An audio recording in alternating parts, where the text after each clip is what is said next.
ഇന്നത്തെ video easy ആയിട്ട് ഉണ്ടാക്കാൻ പറ്റുന്ന ഒരു ഡെസേർട്ട് റെസിപ്പിയാണ്.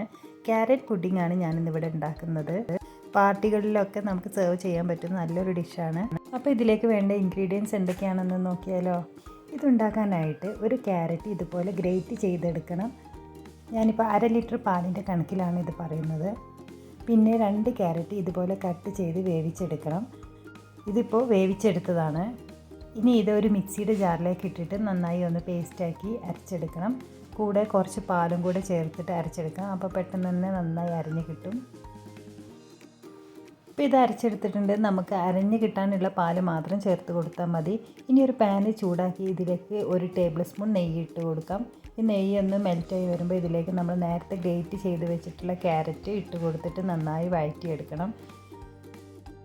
കൂടെ ഒരു ടേബിൾ സ്പൂൺ പഞ്ചസാരയും കൂടി ചേർത്തിട്ട് വഴറ്റിയെടുക്കുക.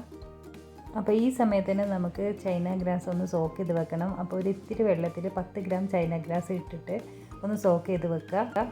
അപ്പോൾ ഇത് റെഡി ആയിട്ടുണ്ട്. സ്റ്റൗ ഓഫ് ചെയ്യാം. ഇനി നമ്മൾ എടുത്ത് വെച്ചിട്ടുള്ള പാല് തിളപ്പിച്ചെടുക്കണം. അപ്പോൾ അതിലേക്ക് ആവശ്യത്തിനുള്ള പഞ്ചസാര ചേർത്തിട്ട് നന്നായി മിക്സ് ചെയ്തെടുക്കുക. കൂടാതെ നമ്മൾ നേരത്തെ അരച്ച് വെച്ചിട്ടുള്ള ക്യാരറ്റിൻ്റെ മിക്സും കൂടി ചേർത്തിട്ട് ഒന്ന് മിക്സ് ചെയ്തെടുക്കുക. അതുപോലെ തന്നെ വഴറ്റി വെച്ചിട്ടുള്ള ക്യാരറ്റിൻ്റെ പകുതി എടുത്തിട്ട് ഇതിലേക്ക് ചേർത്ത് കൊടുക്കുക.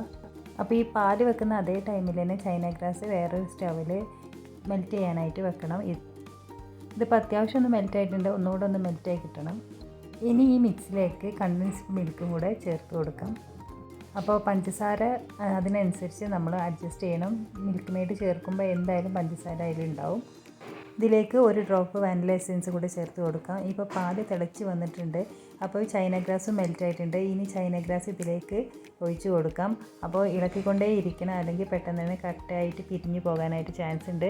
ഇത് ഒഴിക്കുമ്പോൾ നമ്മൾ പ്രത്യേകം ശ്രദ്ധിക്കേണ്ടത് പാലും ചൈന ഗ്രാസും ഒരേ ടെമ്പറേച്ചറിലായിരിക്കണം.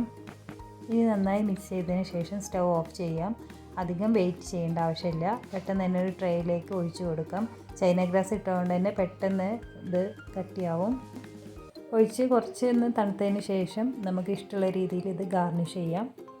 ഞാനിപ്പോൾ നേരത്തെ വഴറ്റി വെച്ചിട്ടുള്ള ക്യാരറ്റ് എടുത്തിട്ടാണ് ഗാർണിഷ് ചെയ്യുന്നത്. ഓരോരുത്തരുടെ ഇഷ്ടത്തിനനുസരിച്ച് ഗാർണിഷ് ചെയ്യാം. കുറച്ച് ബദാം ഗ്രേറ്റ് ചെയ്തതും കൂടെ ചേർത്ത് ഒന്ന് ഗാർണിഷ് ചെയ്യാണ്. അപ്പോൾ ഒന്ന് തണുത്തതിന് ശേഷം നമുക്ക് ഇഷ്ടമുള്ള രീതിയിൽ ഇത് ഗാർണിഷ് ചെയ്യാം. ഗാർണിഷ് ചെയ്തതിന് ശേഷം ഫ്രിഡ്ജിൽ ഒരു 3-4 മണിക്കൂർ സെറ്റ് ചെയ്യാനായിട്ട് വെക്കണം. അതിന് ശേഷം നമുക്ക് പുഡിങ് സെർവ് ചെയ്യാം. നല്ല ഈസി ആയിട്ടുള്ള ഒരു ഡെസേർട്ട് റെസിപ്പിയാണ്. പാർട്ടികളിലൊക്കെ സെർവ് ചെയ്യാൻ പറ്റിയ നല്ലൊരു ഡിഷാണ്. അപ്പോൾ അടുത്തൊരു വീഡിയോ നല്ല റെസിപ്പിയുമായിട്ട് വീണ്ടും കാണാം. താങ്ക്